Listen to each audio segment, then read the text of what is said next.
दादू report server जलाल सोलंगी। काछे जे शहर हाजी खान मुबारक दरगाह उत्तर पीर सूफी रखियल फ़कीर जो सालियानो उर्स मुबारक दरगाह जी ख़िदमतगार फ़कीर मोहम्मद जुमन खोसो मज़ार ते गुलनि जी चादर चाढ़े इफ्तिताह कयो।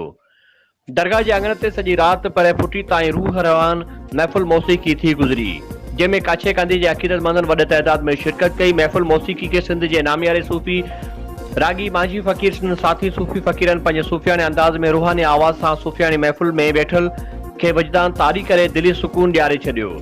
दरगाह जे ख़िदमतगार फ़कीर मोहम्मद जुमन खोसो, उर्स कमेटी जे फ़कीरनि अब्दुल अली खोसो, गुलाम रसूल अब्बासी, अली गुल खोसो, एम सफ़र खोसो, डॉक्टर ख़िदमत अली लगारी ऐं ॿियनि दरगाह ते ईंदड़ ज़ाइरीन ऐं अक़ीदतमंदनि में लंगर तक़सीम कयो वियो।